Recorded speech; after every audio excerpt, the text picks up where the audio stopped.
Hello guys, welcome back to my channel style and tips by Sathi. আর ফেসবুকে যারা দেখছো তারা দেখছো লিভ লাইফ উইথ সাথী। আগের ব্লগে তোমরা দেখতেই পেয়েছো যে আমি সিকিমে পৌঁছে গেছি, আর সিকিমের গ্যাংটকে আমরা স্টে করছিলাম। এখন আমরা হোটেলে চেক ইন করে নিচ্ছিলাম, বাইরে থেকে আমাদের হোটেলটা তোমাদেরকে দেখিয়ে দিলাম। আর সবাই এক্সস্টেড, এত লাগেজ ক্যারি করে নিয়ে আসা প্লাস এতটা জার্নি, আমরা সবাই এক্সস্টেড হয়ে পড়ছি। আর হোটেলের রিসেপশনে এই সুন্দর সুন্দর মাছগুলো দেখতে পেলাম, কি কিউট না। আর আমি যখনই ক্যামেরাটা সামনের দিকে নিয়ে আসছিলাম মনে হচ্ছিল যেন পোজ দিচ্ছে সবাই মিলে। আমার একটা অ্যাকোয়ারিয়াম রাখার প্রচণ্ড শখ, তবে জায়গার অভাবে আমার বাড়িতে রাখা যায় না। গ্যাংটকের এই হোটেলটা ছিল দারুণ, আর প্রত্যেকটা স্টাফেরই বিহেভিয়ার কিন্তু খুব ভালো ছিল। দেন আমরা রুমে গিয়ে ভালোভাবে ফ্রেশ হয়ে এখন লাঞ্চে চলে এসেছি, কারণ পেয়েছে প্রচণ্ড খিদে। আর লাঞ্চে কী কী ছিল তোমাদের সাথে শেয়ার করব। এই প্রথম দিনের হোটেলে কিন্তু খাবার খুব ভালো ছিল। লাঞ্চ প্লাস ডিনারটা কিন্তু আমার খুবই পছন্দ হয়েছে।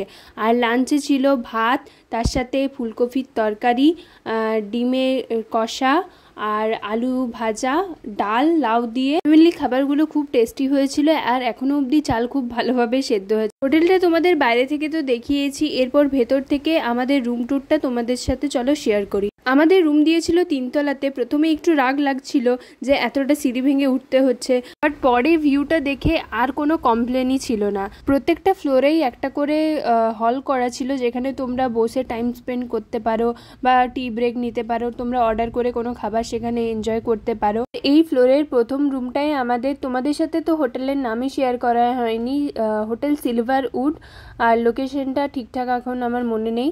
তো প্রথমে এখানে ঢুকতেই যে এখানে লক দেখতে পাচ্ছ, আর দরজার পিছনে হচ্ছে একটা কাভার্ড, যেখানে একটা এক্সট্রা ব্ল্যাঙ্কেট দেওয়া ছিল, আর তার নিচে ছিল 2 ক্যাবিনেট। তোমাদেরকে খুলেও একবার দেখিয়ে দিলাম, এখানে অনেক হ্যাঙ্গারও আছে, তো তোমরা চাইলে এখানে নিজেদের ড্রেস রাখতে পারো।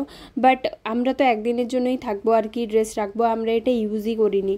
দেন তোমাদেরকে দেখাই রুমটা ছিল খুবই ভালো, বেডটাও খুবই সফট ছিল। আর তার সাথে দেখো এখানে হচ্ছে একটা খুব বড় আয়না আছে, আর বেডটাও খুব বড়। And the best part of the room, তোমরা দেখো এখানকার ভিউ। প্রথম দিন এসে পাহাড়ের এরকম একটা ভিউ কে না চায়, আর আমরা পেয়ে তো আমরা খুবই খুশি। যদিও কুয়াশায় ঢেকে থাকার জন্য পাহাড়গুলো ক্লিয়ারলি বোঝা যাচ্ছে না, বাট চাক্ষুষ দেখলে প্রাণ জুড়িয়ে যায়। আর এত হালকা একটা মিষ্টি বাতাস দিচ্ছিল, ঠান্ডা ঠান্ডা। আমাদের এখানে গরম থেকে গিয়ে তো এটাই একটা যেন প্রাপ্তি। তারপর দেখো তোমাদেরকে দেখিয়ে দিলাম এই মিররটা, এখানে রেডি হতে আমাদের খুব সুবিধা হবে। আর বেডের পাশে ছিল এই একটা ছোট্ট মতো ড্রয়ার বলতে পারো, যাই হোক। আর ওইদিকে ছিল ফ্যান। এখানকার রুমে এসি থাকে না। আর বাথরুমটাও তোমাদেরকে দেখিয়ে দিই। বাথরুমের একটা স্পেশাল ব্যাপার আছে, যেটা আমি তোমাদেরকে দেখাচ্ছি। তার বাকি অ্যাজ ইউজুয়াল যেরকম হয়, একটা বড় আয়না ছিল, গিজার ছিল, আর এখানে পর্দা টাঙানো ছিল, এখানেই আছে টুইস্টটা। আর এখানে লাইটিংটাও ভালোই ছিল, নিট অ্যান্ড ক্লিন ছিল।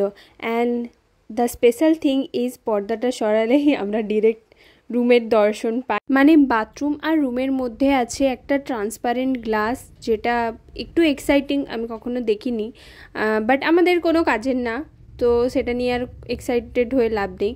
তো তারপর বাকি রুমটা তোমাদেরকে দেখিয়ে দিচ্ছি। সামনে ছিল বড় একটা লম্বা টেবিল, তার সাথে চেয়ার, আর এখানে টিভি, ইলেকট্রিক কেটেল, জল খাওয়ার জন্য জাগ, 2টো গ্লাস। আর এই টেবিলের নিচেই রেখেছিলাম আমরা আমাদের লাগেজগুলো। তো চলো এরপর একটু রেস্ট নিয়ে নিই, তারপর সন্ধ্যাবেলায় বেরোবো রেডি হয়ে এমজি মার্গের জন্য। আর তারপর তোমাদের সাথে দেখা হচ্ছে। এখন দেখতে পাচ্ছ পুরো রেডি হয়ে গেছি এমজি মার্কেটে যাওয়ার জন্য। আর আমার ফুল লুকের গেট রেডি উইথ মি আমি শেয়ার করে দিয়েছি। আর এটা আমার হচ্ছে পুরো মেকআপ লুক। তোমাদেরকে আমি ভালো করে একবার ক্যামেরা দিয়ে ভালো করে আমার ফুল লুক দেখিয়ে দিচ্ছি। আমরা এমজি মার্গ যাওয়ার জন্য লোকাল ট্যাক্সি স্ট্যান্ডে চলে গিয়েছিলাম, সেখানে গাড়ি বুক করার জন্য, কারণ আমাদের হোটেল থেকে এমজি মার্গ ছিল প্রায় 1.5 কিলোমিটার দূরে। আর ওখানকার 1.5 কিলোমিটার আমাদের 10 কিলোমিটারের সমান, কারণ চড়াই রাস্তা, সেখানে হেঁটে যাওয়া যাবে না।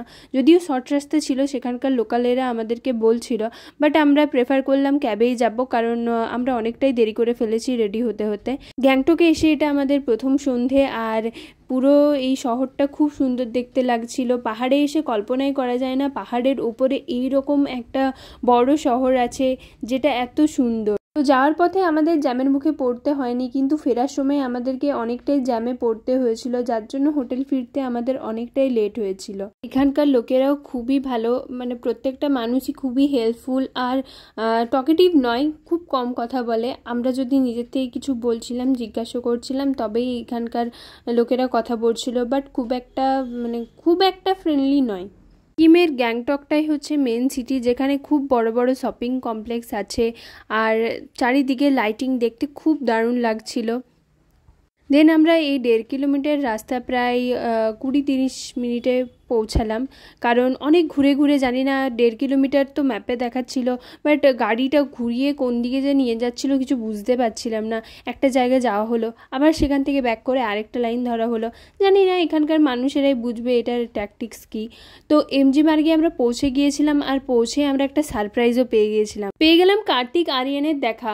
ওখানে চলছিল আশিকি 3 শুটিং, যার জন্য সন্ধ্যাবেলায় কার্তিক আরিয়ানের একটা শো ছিল, আর যার জন্য এমজি মার্কেটে প্রচুর ভিড় ছিল, আর লাকিলি সেদিনের ওয়েদারটাও ছিল দারুণ। আমরা সাধারণত দেখতে পাই যে এমজি মার্গে গেলেই বৃষ্টি, তো গ্যাংটকে বৃষ্টি মানে সবসময়ই দেখা যায়। ওখানে লোকাল মানুষেরাও বলছিল যে এখানে প্রায়ই বৃষ্টি হতে থাকে, বাট সেদিনের ওয়েদারটা ছিল দারুণ। আর কতটা ক্রাউডেড তোমরা দেখতে পাচ্ছ।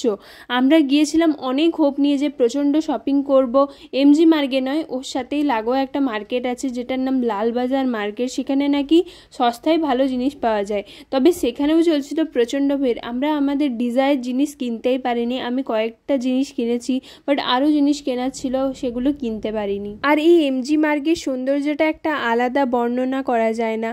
খুবই সুন্দর চারিদিকটা, আর সিটিং অ্যারেঞ্জমেন্টও খুব সুন্দর ছিল, বাট এতটা ক্রাউডেড সেখানে আমরা বসার জায়গায় পাচ্ছিলাম না। শুধুমাত্র বসে কয়েকটা ছবি তুলেছি, তারপর চলে গিয়েছিলাম শপিং করতে। দোকানে গিয়েছিলাম, কিন্তু সব জায়গায় ক্লিপস নেওয়া হয়নি। এই দোকানটা খুব সুন্দর দেখতে লাগছিল, আর তার সাথে শীতের জিনিসও পাওয়া যাচ্ছিল। আর যেহেতু আমাদের অনেকটা লেট হয়ে গেছে, সেহেতু আমরা তাড়াতাড়ি শপিং করে বেরিয়ে যাচ্ছিলাম। গিয়েই আমরা ডিনার করতে বসে গেছি, কারণ হোটেলের যে কিচেন সেটা বন্ধ হয়ে যাবে। আর ডিনারে ছিল ফ্রাইড রাইস, চিলি চিকেন, যেটা টেস্টও খুব ভালো ছিল। তো আজকের জন্য এটুকুই, দেখা হচ্ছে পরবর্তী আমার সিকিম ব্লগে।